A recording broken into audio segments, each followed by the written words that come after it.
2010 সালের শুরু থেকে আরব বিশ্বের বিভিন্ন দেশে বয়ে যাওয়া তথাকথিত গণবিপ্লবের ঝড়কে পশ্চিমা সাংবাদিকরা আরব বসন্ত হিসাবে আখ্যায়িত করেছিল। সেই বিপ্লবের পর দেশগুলোর শাসকদের পতন হলেও মুক্তি পায়নি দেশগুলোর মানুষ, বরং ক্ষতি হয়েছে এমনটাই বলছেন বিশ্লেষকরা। গণবিক্ষোভের শুরু তিউনিসিয়ায়, এরপর তা মিশরে, লিবিয়া, সিরিয়া, ইয়েমেন সহ বিভিন্ন দেশে ছড়িয়ে যায়। প্রথমে মিশরের প্রেসিডেন্ট হোসনি মোবারকের পতন হয়, পরে লিবিয়ার মোহাম্মদ আল গাদ্দাফি জমানার অবসান হয়। আরব বিশ্বের এই গণ অভ্যুত্থান সংগঠনে মার্কিন যুক্তরাষ্ট্র এবং এর ইউরোপীয় ন্যাটোভুক্ত সহচর রাষ্ট্রগুলো অস্ত্র সরবরাহ করে এবং সরাসরি আঘাত এনে ক্ষমতাসীন রাষ্ট্রনায়কের পতন ঘটায়।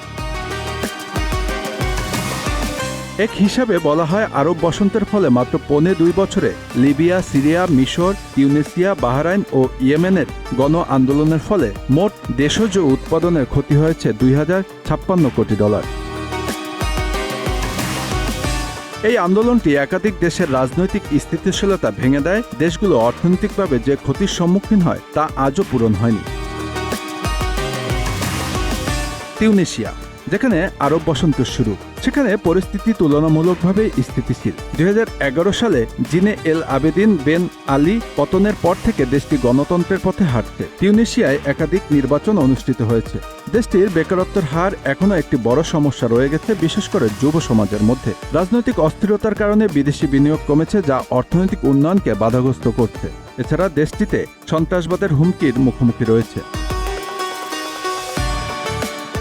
মিশরে আরব বসন্তের পর 2011 সালে হোসনি মোবারকের পতন ঘটে, কিন্তু পরবর্তী বছরগুলোতে দেশটি সামরিক শাসনের অধীনে পড়ে যায়। মোহাম্মদ মুরসি ক্ষমতায় আসলেও 2013 সালে সামরিক অভ্যুত্থানের মাধ্যমে তাকে ক্ষমতাচ্যুত করা হয়। বর্তমানে আবদেল ফাত্তাহ আল সিসি মিশরের প্রেসিডেন্ট। দেশটিতে এখনও মানবাধিকার লঙ্ঘনের অভিযোগ রয়েছে। দেশটির রাজনৈতিক পরিস্থিতি এখনও উদ্বেগজনক। রাজনৈতিক অস্থিরতার ফলে মিশরের অর্থনৈতিক ক্ষতিগ্রস্ত হয়েছে। পর্যটন খাতে পতন ঘটে, যা মিশরের অর্থনীতির একটি প্রধান স্তম্ভ ছিল। এছাড়া বৈদেশিক বিনিয়োগ কমে যায় এবং বিদেশি মুদ্রার অভাব দেখা দেয়।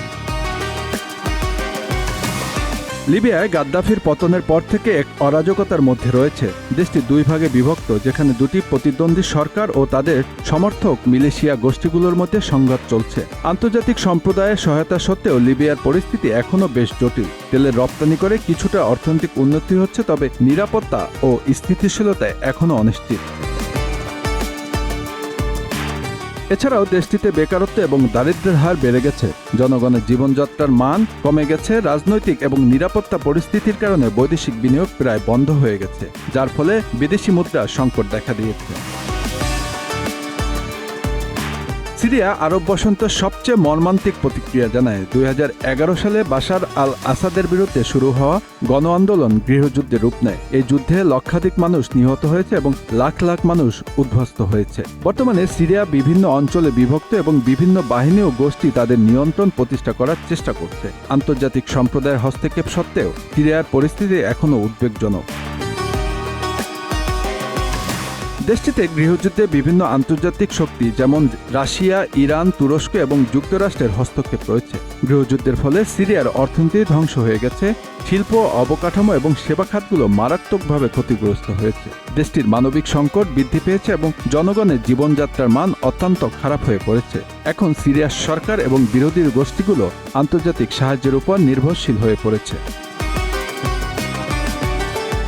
ইয়েমেনের আরব বসন্তের পর থেকে এক অরাজকতা পরিস্থিতির মধ্যে রয়েছে। আলী আবদুল্লাহ সালেহ পতনের পর থেকে দেশটি রাজনৈতিক স্থিতিশীলতা ফিরে পায়নি। বর্তমানে হুতি বিদ্রোহীরা এবং সৌদি আরব সমর্থিত সরকারি বাহিনীর মধ্যে সংঘাত চলছে।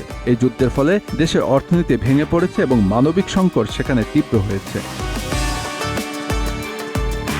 বাহরাইনে আরব বসন্তের প্রভাব কিছুটা সীমিত ছিল। 2011 সালে শিয়া মুসলিম সম্প্রদায়ের নেতৃত্বে একটি গণ আন্দোলন শুরু হয়, কিন্তু সৌদি আরব এবং সংযুক্ত আরব আমিরাতের সমর্থনে সরকার তা দমন করে। দেশটিতে কিছু রাজনৈতিক সংস্কার করা হলেও মানবাধিকার লঙ্ঘনের অভিযোগ এখনও রয়েছে।